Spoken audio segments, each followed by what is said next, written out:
Ours is a state rich in compassion. And time again, over the past 200 years, our people have risen to stand shoulder to shoulder to demand that better world, to demand that this freedom, which is rightfully ours, is returned to us. The danger is imminent. And for many of us, it is already present. And I tell you that through this solidarity, and only through this solidarity, a better world is possible. Hey everybody, it's Josh back with you for another interview. This week I sat down with Tim Faust, who's a healthcare activist. He's been advocating for the preservation and expansion of federal and state healthcare programs in the United States for years. And recently, he began touring the state of Wisconsin, talking with local groups about what they can do to fight to preserve access to Medicaid benefits in their communities. So we talked about how and why the federal government has been slashing access to Medicaid, what effects these cuts may have, and what people, including you, can do to fight back. I hope you enjoy. This week, I wanted to talk with somebody about the importance and value of rhetoric, the way that you can use speech to get people to better understand what is going on, and also listen to help understand how people are thinking about something. And so this week I wanted to get somebody on the show who is very good at both of those things. And so I'm happy today to be talking with a friend of mine. We've known each other for quite a while now, and he's been involved for quite a while in advocacy for health and healthcare policy. He is the healthcare director at Citizen Action of Wisconsin, and his job is basically going around and talking to people about healthcare. Welcome, Tim Faust. It's good to see you, man. Good to see you, too. So just to get started, I'd love to hear a little bit about what you have been up to lately, because you've been traveling around Wisconsin a lot and talking with people about healthcare, specifically Medicaid, right? Yep. Medicaid cuts have been, well, we can talk about how. It's not literally in the budget, but Medicaid cuts are coming down the tube. And that affects 1/5 of Wisconsinites, as well as 1/5 of Americans directly, who are direct Medicaid beneficiaries, as well as it's a major economic driver across the country, especially in rural areas. And I want to get out there and talk to people about what's going on. I did this something similar for Medicare for All from 2017 to 2020, which was great. I got to talk to a lot of different kinds of people about what healthcare looks like in their part of the country, because healthcare varies so much from place to place. And getting out to get to do that in the place where I live, partially for work and partially extracurricular, I think was both important and useful to me and to other people. So I want to talk in a little bit about the way that you have been delivering these talks and the message that you are getting out there. But before I get there, I just want to hear a bit about what you've been hearing from people on the ground. How are they responding to the federal government and its priorities? You've got a couple different avenues of response. One is straight up denial. Republicans don't want to go on record yet and say, I'm voting to cut Medicaid, because they'll get yelled at. And they're currently getting yelled at a lot, and generally they don't like it. The budget resolution that was passed in February doesn't explicitly call for Medicaid cuts, but it does set a cut size for the Energy and Commerce Committee, which oversees Medicaid, which is impossible to attain without at least $600 billion in Medicaid cuts, assuming they cut literally every other program that that committee oversees. So we're looking at, in the neighborhood of $600 billion to $880 billion worth of Medicaid cuts over a period of 10 years, which is a 10% cut to the Medicaid program. And so you've got a bunch of folks who are saying, no, they're not going to cut Medicaid. They're not going to cut Medicaid. They're not going to cut the delusional right-wing stuff.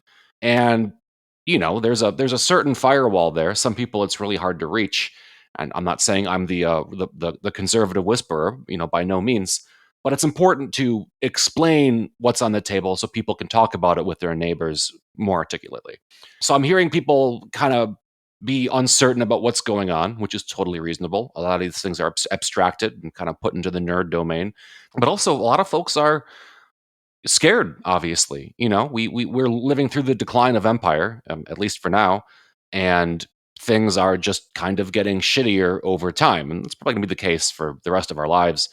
But this is a way that's like very concrete, very material, and hugely impactful to a large number of people. This is a not universal, but extremely broad issue.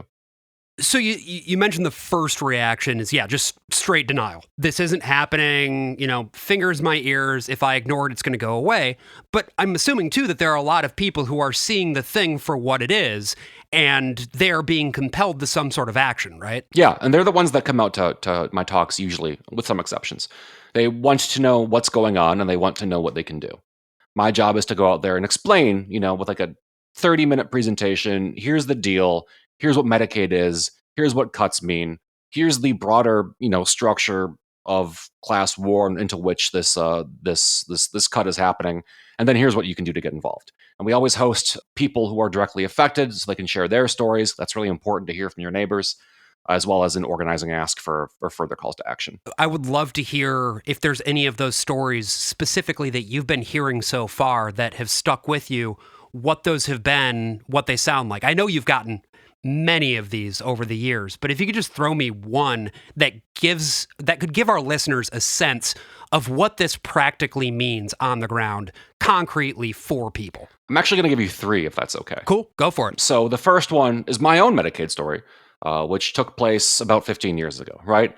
I'm one of the guys that got swine flu back in 2009, and that was before Medicaid was expanded in California where I was living. So I was laid up at home. I couldn't go to work. I think I made $12,800 that year working 3 jobs, and I just couldn't go to any of my jobs. So I was laying at home, racking up costs. I went to a clinic, and there's not a ton you can do for swine flu, kind of like COVID. They give you a couple of things to tide you by, but that cost $500. So between $500 in medical costs and the stuff I wasn't able to pay for, the rent that was racking up, went into really significant credit card debt. Because I wasn't able to pay my student loans for a few months, and that credit card debt bankrupted me more or less. I wasn't able to get an apartment under my own name for like 8 years following. And that was one of the easy ones. I'm able-bodied, I'm generally healthy, and I did have a job to return to. So that's the least damage that was possible, and it still totally fucked me up for a very long time. And it got me pretty gun shy. After that experience, I thought, well, okay, I guess I just don't go to get healthcare. And a couple of years later, I was feeling sick, and I was feeling sick for a couple of days, like a week and a half, and I was just ignoring it because that's what you do. Until one morning, I woke up, and I had like a fever of like 103.4, something like that, something ridiculously high. I was straight up delirious. And my friend yanks me out of bed and drives me to the hospital. They take my temperature and they whisk me off into the emergency room or whatever, pump me full of fluids and chemicals, all the good stuff. And I stay there overnight. Turns out I had double pneumonia. You can have 2 pneumonias at once, and I had 2 of them. And boy, were they robust. And I was I don't know if it was life threatening, but it was really close to fucking up my life, like permanently. And when I head out, they give me a bill for $4,000. And I break down crying in the hospital. I was making a little bit more money at that point in time, but that would have like totally ruined my life. I would have had to like move, I don't know, I guess with friends or my grandparents or whatever. I don't know what I would have done, but it would have been totally life ruining.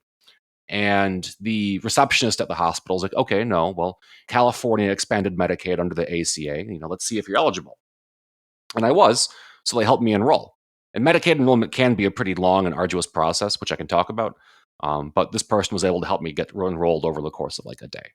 And that $4,000 bill dropped to 0. And I mean, that saved my life. That saved my life in some really real ways, right? I was able to have the life that I deserve. I was able to have dignity in my life and do work and do important things that are important to me, and make, I hope, the life richer for people around me, because I wasn't under the gun of 30% of my annual income in debt. You have a recording of that you sent me of the talk that you gave a couple days ago. And that story right there, that's the one that you use to get people in, because everybody has a story like that. If they haven't experienced it for themselves personally, they know somebody who has. Yeah, absolutely. And it's really important to talk about that, especially in the rural areas that I've visited. There's still a stigma around receiving benefits. I know that, maybe among our milieu, there's not a stigma, on being on Medicaid, being on a welfare, being on a, workers' comp or whatever. Like, there's no problem with that. I have no problem with that. That's like one of the core tenets of a state. But a lot of folks feel embarrassed by it. Well, particularly if your sense of identity is tied into the Protestant work ethic or whatever. Yeah. Yeah. And so getting folks to come forward and say, listen, here's how this thing shapes my life is really important. We can talk about storytelling. It can feel very small in a vacuum, and it is very small in a vacuum. But these things do have aggregate effects. I swear to you, they really do. I mean, I was in Wild Rose, population 680 or whatever, and a couple of Trump guys came out, and they had to watch their literal next door neighbors say, listen, I've got $15,000 a year in drug costs. Without Medicaid, I would die. And having to hear their neighbor say that, I think, is the kind of thing that makes a difference. And we see that in how people turn out. So that's a typical one, right? I was low income, I got sick, Medicaid took care of me, open and shut, easy one. There's also, Medicaid's one of the largest payers for disability care in the US. In Wisconsin, at least 1 in 3 people with disabilities are on Medicaid. And a lot of that money goes into long-term care, either home health or nursing home care. And I've got a friend, Steve, whose story he lets me use all the time. Steve is a guy from East Rutherford, New Jersey. He's a substitute teacher. He's an actor. If you've seen Hulu's Rami, he's the guy on Rami. He's got muscular dystrophy. The guy weighs 90 pounds sopping wet. I'm looking back to my bookshelf, by the way, because don't you talk about Steve in your book, Health Justice Now, also? Yeah. Steve is a friend whose relationship I value it a lot, but also he's got a great Medicaid story, and it's really illustrative of what's going on. Steve, needs a wheelchair. He needs help to do his daily tasks, clean himself, feed himself, things like that. For a long time, his mom was taking care of all of it, and so she couldn't work. She had to leave the workforce. Medicaid eventually covered home health care for Steve. So he gets an allotment of money, which doesn't go to him. It goes to pay in-home healthcare providers who come to Steve's house and help take care of the things he needs. And so he hires people that he knows, they take care of him, and Steve can have a normal life. Steve can go to work. Steve can act. He has the freedom to live safely in his body and have the basic dignities that any party in America deserves. Steve can have a full, rich life, and Medicaid pays for it. And granted, there are problems with Medicaid. If anything, it's not generous enough. But without Medicaid, Steve would be, in his own terms, warehoused in a nursing home, which is just a place to go die. And my life is made richer for Steve having Medicaid. His family's is made richer. He does things that the rest of us benefit from. He's a teacher, acting in a cool show that won a lot of awards. Steve is a worthwhile person who deserves a worthwhile life. And because of Medicaid, he can do that. That's the second kind of story. Disability and long-term care. That's a pretty common one. And then I heard one from a person, try to keep the story fairly anonymous, that I'd never heard before. And it was about a man in rural Wisconsin whose kid had been abused.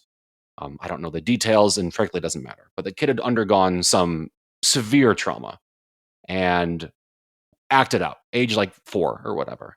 Got kicked out of school at age 6, was getting arrested, had a ton of developmental and psychological problems. And, he was no longer allowed to go to school. So the dad dropped out and became a full-time teacher, a full-time caregiver for this kid. And Wisconsin's Katie Beckett program, which is our kids' Medicaid program, covered all the therapy costs, all the rehab costs. A combination of this dad being on Medicaid and the expanded Medicaid for children, is keeping this family afloat. I met the kid. He's bopping around. He's having, I'm sure, those scars last for forever, but he's having a relatively normal life. And the dad's able to go out there and do the things that he wants to do and he needs to do. But it's Medicaid keeping that entire family structure together. We don't even, Medicaid is an umbrella term for a lot of individual programs. Also, Medicaid is known by different names in different states. I like that story a lot because it shows just a family situation I'd never imagined and how this healthcare infrastructure keeps that family together and keeps the community together. And that really moved me hearing that story. But, there's folks all over the spectrum, people who wake up and have spinal injuries that use Medicaid for the rest of their life, people that fell in hard times. I talked to a guy who had back pain at his work, at his construction job, and Medicaid's the reason why he was able to get the care he needed so he can go back at it and work again. Without Medicaid, what happens? You just fall over and die. The purpose of Medicaid is to spend money to prevent long-term catastrophe. And I really appreciated getting to hear about it from people across the state. Well, those are the kinds of stories I hear. I really I like hearing them. When I watched the video that you sent me of that town hall that you were part of, it wasn't just you. That was the thing that I noticed. There were other speakers who came up, and everybody had their story. This is so common. The way that these stories touch people, and the way that once people start telling their stories, all of a sudden they feel less alone. I feel like they feel empowered to be able to not just connect with each other, but advocate for each other. And I'm wondering how you see things shift, sort of from the beginning of one of these sessions to the end. What is it that brings people together, makes them feel more connected, compels them to action? Well, when you have a clear articulation of what Medicaid does for somebody or what it does for your community, I think it's easy to rally around that, right? And the point of telling stories isn't just to tell stories, right? Like, great, we heard a story, let's go home, let's applaud, whatever. That doesn't do anything for anybody. Stories are a tool. Elected officials live in a bubble. Part of it is self-created, part of it's just natural part of the job. And it's very easy to not experience or not understand the consequences of their actions. And granted, there's a lot of other forces at play. Don't get me wrong. You know, the way that capital controls the government is not ignorable. I think it's the fundamental part of this entire relationship. But you still gotta put these stories onto the tip of the spear and drive it into that bubble. You gotta puncture it. You gotta penetrate it. And so a movement that puts these people at the front of the line and brings them to the off, like one of the things we're considering doing is taking over one of our electeds' offices for multiple days, just having a nonstop cavalcade of people telling their stories over and over and over again to the elected or to staff continually. And then, you video it, you film it, you put it out there. That does a couple of things. One is, in the unlikely event the elected has a change of heart, that's the way you do it. Two is it demonstrates pent up demand. It demonstrates the threat of there are consequences to your vote, both in the literal human sense and also in the electoral sense. And then lastly, you build a movement around it, right?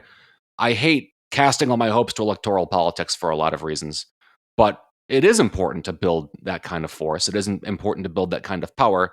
And building it around people like this, bringing them to the front of the line, sharing those stories, building a coalition, this is a core part of it. It's a thing that keeps people motivated and keeps them coming back. And so integrating that fully into the force, I think, is important. And it's not gonna. There's so much more to building power than just these kinds of things, but they are a critical part. You got to do them. That's something that is interesting to me as somebody who has a background in storytelling, right? And this is something that we have in common. You did a lot of like backyard wrestling stuff for a really long time, and so it was about putting on a show, capturing narratives, and engaging people. But there is a distance, of course, between simply being able to engage people and taking that engagement and using it to compel people to meaningful action. And this is something that I've noticed a lot in, I don't know, call it the liberal bubble of theater, right? Where it's like, oh, if we just all stand up and we say, that's enough, then surely this will stop it. And so I'm so interested in the way that you bridge that gap. And I think you are doing it in a meaningful way. I think that, getting people to tell their stories is one thing, but then finding the connective piece to have that story be something that reaches other people, that compels them to do something, how do you make that link? The purely operational nuts and bolts part of it is, we have a series of forms floating around these town halls. When people feel compelled by the story, they can sign up. We bring them into a team that's entirely member directed, and they plan the things they want to do. My job and the jobs of my coworkers is to keep them engaged and help build out things, help build out options to education, etc. But it's up to these people who come to these town halls and feel affected, want to move to act, to build out these teams and do things that contribute to this broader building out of power, right? So I talked about taking over the elected offices. That's the kind of thing they can do. Kind of build this momentum, bring more folks in. The stories are an activation tool, as well as a thing you bring to the front of the line. People hear these stories and say, fuck it, I want to get involved, whether they have a story or not. It's very easy to chalk things up to alienation by and large, and I think that's largely correct. But we don't understand how we live within the, even within the neighborhood that we exist in. This is one of the rare things that kind of reassembles us into understanding ourselves as being part of a cohesive whole to an extent. And it's only in moments like that that you can get people to sign the dotted line and bring them out to a meeting and bring them to do something. And, a good organizer, which I'm not saying I am, I'm a healthcare guy, but a good organizer can tie those things together into a variety of causes, right? Wisconsin right now has a state election for Supreme Court, which happens on Tuesday, which I don't feel amazing about. We had a big one 2 years ago. Democrats won. It got us new voting maps, which have changed the entire composition of the legislature. We've got another one of those coming up, as well as a case about Act 12, which is the Scott Walker bill that destroyed public sector unions. And so this election will determine the shape of the state for years to come. And so a lot of people that came to these town hall meetings are being turned out to go knock doors. And not all of them do. It's not like a completely mutable population, but it's part of putting people into like a broader coalition. If you share this worldview, if you feel affected by these things, here's all these options available to you to go out and do something with it. And people do react to that. People do respond. And it's the job of my coworkers to help kind of put together those ties to bring people in for multiple causes and keep them there for the long term. So I wanted to pull it back now to Medicaid, and specifically the federal campaign against Medicaid funding. You had mentioned coming down the pike, $600 to $880 billion worth of cuts, and this is all part of the broader plan to make America healthy again, I guess. I'm wondering if you could speak a bit more to what that plan is, how it's being executed, and why it's being executed in the way that it is. I mean, I wish I had a more complex answer, but it's class warfare that's being built by picking on people who are most vulnerable and therefore whom they calculate have least of a chance of fighting back. The budget calls for a $4.5 trillion tax cut, half of which is funded by cutting back government programs. Half of that comes from cutting Medicaid or other adjacent Medicaid programs. They're making the gamble that people on Medicaid are too diffuse and too powerless to force a vote otherwise, which is the same gamble they made with the ACA in 2018, and it didn't work. So that's my silver lining, is that we were able to stop the ACA cuts 7 years ago, and that model might work again for Medicaid. Realistically, I anticipate there might be a cut of some sort, right? They do have unilateral power. So I think we're fighting for a 10% cut versus a 1% cut. Both of those are catastrophic, don't get me wrong, but it's the difference. It's the difference in the lives of millions of people about whether to stay on these programs. And so the shape of the cuts are still to be determined. There's a lot of ways they can work it through, a lot of accounting tricks, a lot of implementation, a lot of architecture. But at the end of the day, any cut to Medicaid kicks people off the program and closes facilities that depend upon Medicaid payments. Half of rural hospitals in the US are more or less underwater, and Medicaid is the only thing keeping them afloat. We already see a wave of rural hospital closures and closures of hospitals and clinics in low-income areas. People in rural areas and people in poor neighborhoods have a lot more in common than they might suspect. But it's the same forces acting in both. Either places with low volume of care or low-income patients overly index on Medicaid to keep themselves afloat.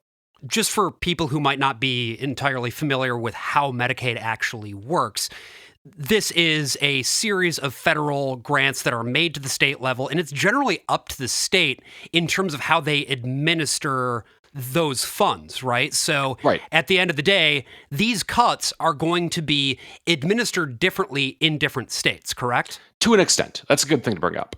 So let's contrast it with Medicare. Medicare is an entirely federally funded, federally run program. Everything that happens in Medicare happens in Washington, D.C., and they take care of everything. Medicaid is jointly funded by the federal government and the state government and is administered by the state. So in different states, the federal government pitches in a different amount. In Wisconsin, it's 60-40, 60% federal, 40% state. In other places, it's 70-30, 55-45, etc. I think nationwide, it's like 69-21. That's the breakdown.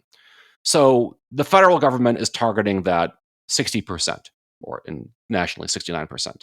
That's the money that's going to get cut here. But yeah, they'll say, okay, Wisconsin, typically we give you $6.6 billion. This year we're giving you $5.6 billion. A 10% Medicaid cut shakes out to $1 billion fewer from the federal government to the state of Wisconsin. And in every single state, Medicaid funding from the federal government is the largest pool of federal money that they get. This is a massive part of every state budget because healthcare is expensive. And that's why I think we need Medicare for all. But this is like a massive chunk of federal money that states use. And so in Wisconsin, at least, just because I have those stats on top of my mind, the state government would need to spend an additional $1 billion just to keep Medicaid where it is now. And we don't have that money. Our entire rainy day fund is $4 billion. And there's a lot of other things pulling at that because Wisconsin is a emaciated state. In New York, the projected cuts would pull $10 billion from the state budget. Like, these are massive cuts, even on a small level, because of that funding program. And so the federal government can say, okay, we're going to cut back that funding by doing A, B, or C. And then the state implements it, or the state has to kind of maneuver around the avenues set there. A lot of this is frustratingly ambiguous because things haven't been determined yet. They kind of like the dog caught the car and said $880 billion, which is important to note is over a 10-year period, which is how much Medicaid spends per year, $880 billion. And now they got to figure out how to do that math. And I don't think they figured that out yet because it's politically, they're learning that it is politically very dangerous to cut Medicaid. Is there any particular reason that they've gone with 10%, or is it just we need to do some austerity, so here's a number? I would guess it's because it's a nice, easy number. Medicaid spends $880 billion a year, so cut it by 10% over a 10-year period. It's just nice math. Cool. So in terms then of the immediate impacts, we've talked a little bit about what that could look like. Rolling back particular provision of care in rural areas, some of these specialized programs that deal with specialized populations. What are other things that could happen as a result of these cuts? Sure. So, I mean, they could open up the ability for the state to restrict who's on Medicaid. Medicaid eligibility requirements were greatly expanded under the Affordable Care Act in 40 states. In 40 states, if you have under 138% of the federal poverty line as your household income, you are eligible for Medicaid, full stop. And then there's like bonus programs on top of that for disability, children, et cetera. Is that just in Wisconsin or is that everywhere? That's in all states. That's in Wisconsin, we don't have expansion. In Wisconsin, we cap out at 100%. Got it. And we're the most generous non-expansion state. Medicaid was rolled out as part of Assistance for Families with Dependent Children, AFDC, which was turned into TANF under the Clinton era. But it was like an extension of state welfare programs, which is why this whole thing is run by the states. And for a long time, states could determine who was eligible and who was not. There are two consequences for cutting Medicaid that are non-negotiable, completely like what's going to happen, totally predictable and non-avoidable. People will lose their health insurance, and facilities which depend upon Medicaid to break even will close.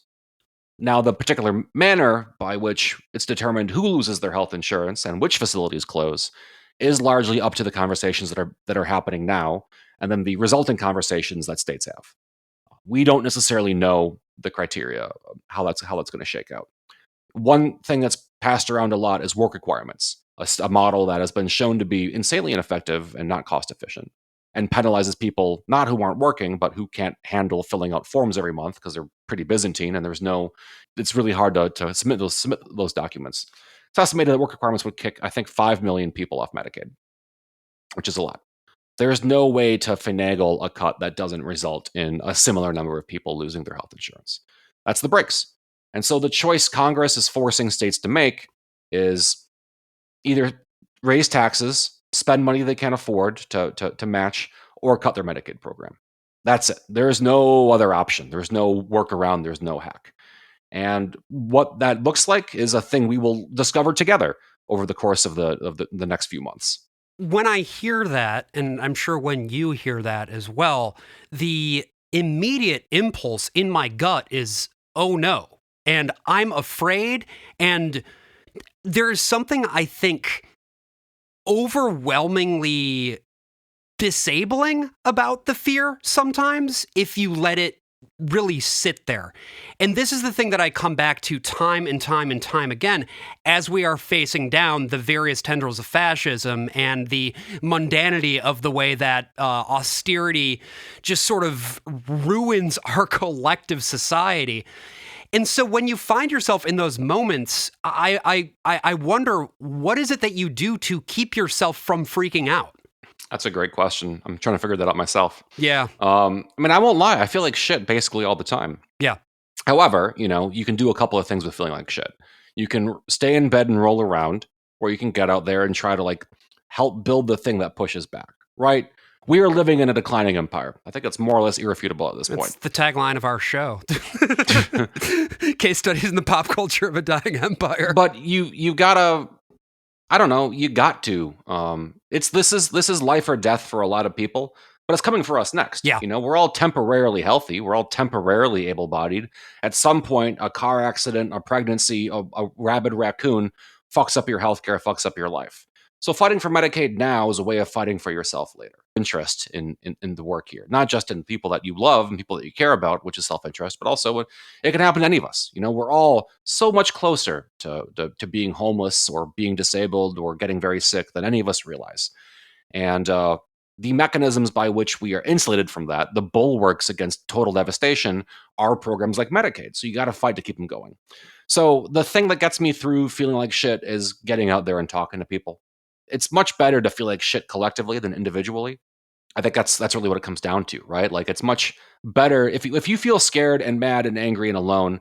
It's way better to do that with people near you than sitting in your little apartment or whatever and just freaking out.